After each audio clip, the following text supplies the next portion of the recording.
This morning around 8:40, officers located a suspicious vehicle in the Flying J parking lot. The license plate on that vehicle came back as stolen. Officers attempted to make a traffic stop, at which time the vehicle fled. Officers are called for air support, which was also in the area, and followed the vehicle into the Mesquite parking lot. At that time, they were able to observe that a male and female were inside of the vehicle, exited, and entered another vehicle. That vehicle then fled northbound on 98th Street and ended up in the mesa just behind us where there's a tunnel. That vehicle got stuck and the male and female exited and went inside of the tunnel. Field officers asked for resources and some of our SOD officers arrived. We had drone footage that could see the male and female inside of the tunnel, and they were able to relay to the officers on scene that the male had a firearm in his right hand. At one point in time, the male put the firearm to the female's stomach and had her enter the vehicle. During that time, officers were continuing to give him commands to drop the firearm and comply with officers, which he did not. Officers deployed their 40 millimeter less lethal firearms, and at least one officer on scene fired his rifle. We know that the male individual is deceased. He is an adult male and it was an adult female in the vehicle. We will confirm their information with you all, but we do believe that they both have outstanding felony warrants and that the male is likely on probation. That's all the information that we have, and as we get further, we will advise. Just to clear up any confusion, you guys sent out an email saying that you guys were looking for a suspect. Was that him or was that a second suspect? Because people in the area were concerned. Both individuals from that incident are in custody.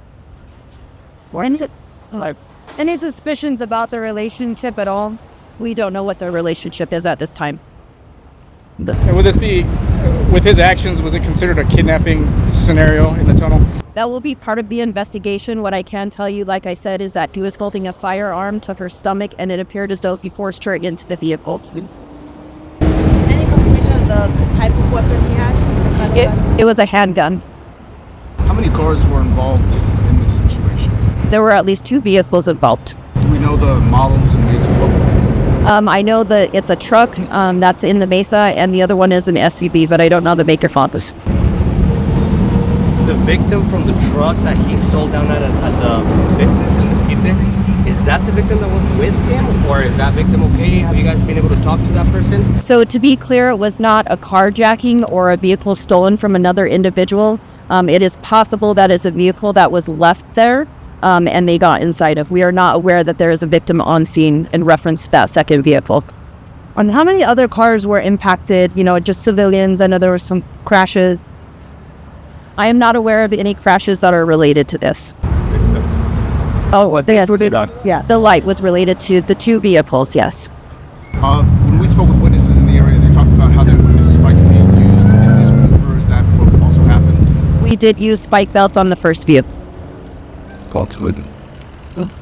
I'm one expecting the crisis negotiating. Yes, we also should note that there were crisis negotiators on scene who attempted for nearly an hour to talk to the male and female while they were inside of the tunnel. You said that the male victim was shot. Any idea where he was shot? Not at this time. That tunnel, does it lead anywhere? My knowledge is that it's a tunnel that leads to the other side of Unser. Okay, at some point, did you guys have any concern that he might have just went in deeper? How did you guys know if he was in it? The drone. We have really good footage from the drone. When Air 2. And Air 2 was up as well. How long will officers be in the area today? Officers will be in the area for at least another few hours. How critical? Go ahead. Okay. How critical was it to have these air assets, like drone and air support, so it didn't turn into a bigger thing across the city? It was very critical for our officers. The drone footage allowed the officers to stay in a position of safety behind cover. The tunnel out in the mesa puts them in a really big disadvantage, and the drone footage itself allowed them to see the male and the female, their actions, what they were doing, and again, they were able to see that firearm.